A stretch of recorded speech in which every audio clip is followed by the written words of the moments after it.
өкмөт башчы эмгек көргүсүн эмес тергөөгө кетти деп айттыңыз да, эмнеге? Мындай да, деги эле цивилизациялуу мамлекеттерде, демократиялуу мамлекеттерде өкмөттүн башында турган адам өкмөт карантинде жатса, анан кийин ал өкмөттү тыштап туруп эс алууга чыгып кетсе, бул чыккынчылык.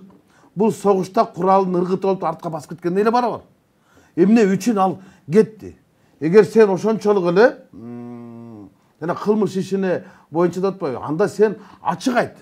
Мен урматтуу кыргыз элим, мен ушундай чечимди кабыл алганга аргасыз болуп турам. Менин үстүмө каралоо болду. Жыштык сатуу боюнча мени күнөөлөп жатат. Демек мен өкмөт башчы катары өзүмө козголгон кылмыш ишинде кызматтык кыянатчылык болуп калбасын деп кызматыман четтеп турайын. Туура кабыл алыңыздар. Мен баланчанчы күнгө чейин четтешим керек деп тергөө деген 2 айда.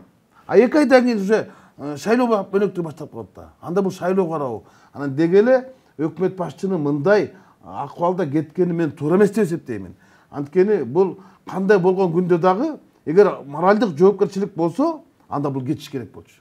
Биротоло кетиш керек болчу. Эс алууга кетпеш керек болчу. Бул отпускага эмес, отставкага кетиш керек болчу. Мен ошону айттым. Сен андан нары кет. Анста деле сенин өкмөттүн эл алдындагы ишеними эң төмөнкү деңгээлге жеткен.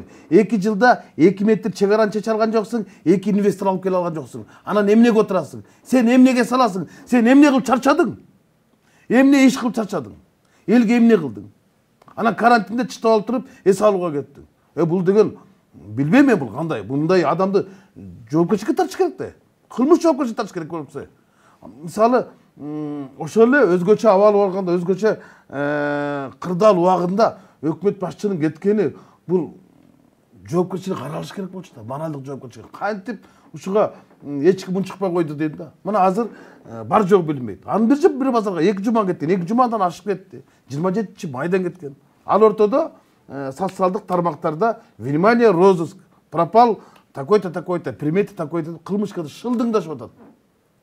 Анан эми элестеткиле Орусиянын өкмөт башчысы. Ал коронавирус оорусуна чалдыкса дагы өкмөт тыштап кеткен жок. Ооруса дагы.